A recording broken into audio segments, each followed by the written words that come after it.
Hello friends, ನಮಸ್ಕಾರ. Welcome to villager embroidery channel.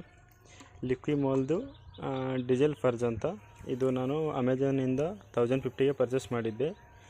Rate ಹೆಚ್ಚು ಕಮ್ಮಿ ಆಗ್ಬೋದು ಯಾವಾಗ ಬುಕ್ ಮಾಡ್ತೀವಿ ಆ ಟೈಮಲ್ಲಿ. ಇದ್ರದ್ದು ವರ್ಕ್ ಏನಪ್ಪ ಅಂದರೆ, ಇಂಜೆಕ್ಟ್ ಕ್ಲೀನ್ ಮಾಡೋ ಸಲುವಾಗಿ ಇದು ಹಾಕ್ತಾರೆ ಎಲ್ಲರೂ ವೆಹಿಕಲಲ್ಲಿ, ಡೀಸೆಲ್ ವೆಹಿಕಲಲ್ಲಿ.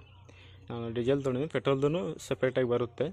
ಬಟ್ ಮೇನ್ ಮಾಡೋ ತಪ್ಪೇನೆಂದರೆ, ಇದನ್ನು ಡೈರೆಕ್ಟಾಗಿ ಫ್ಯೂಲ್ ಟ್ಯಾಂಕಿಗೆ ಹಾಕಿಬಿಡ್ತಾರೆ.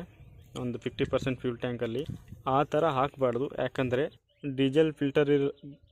ಡೀಸೆಲ್ ಫಿಲ್ಟರ್ನಲ್ಲಿರೋಂಥ ಹೊಲಸೇನಿರುತ್ತಲ್ವ, ಕಸ, ಅದು ಬಂದುಬಿಟ್ಟು ಇಂಜೆಕ್ಷನಲ್ಲಿ ಬಂದು ಜಾಮ್ ಆಗುತ್ತೆ, ಉಲ್ಟಾ ಪ್ರಾಬ್ಲಮ್ ಆಗೋ ಚಾನ್ಸಸ್ ಇರುತ್ತೆ. ಇದನ್ನು ಯೂಸ್ ಮಾಡಬೇಕಾದ್ರೆ ಇದೇ ಬ್ರ್ಯಾಂಡ್ ಇರಲಿ ಬೇರೆ ಬ್ರ್ಯಾಂಡ್ ಇರಲಿ, ಮೊದಲು ಡೀಸೆಲ್ ಫಿಲ್ಟ್ರನ್ನು ಚೇಂಜ್ ಮಾಡಿ ಹೊಸದು ಹಾಕಿಬಿಟ್ಟು ಆವಾಗ ಮಾತ್ರ ಡೀಸೆಲ್ ಟ್ಯಾಂಕ್ನಲ್ಲಿ ಡೀಸೆಲ್ ಫರ್ಜ್ ಹಾಕಿ ಯೂಸ್ ಮಾಡಿ.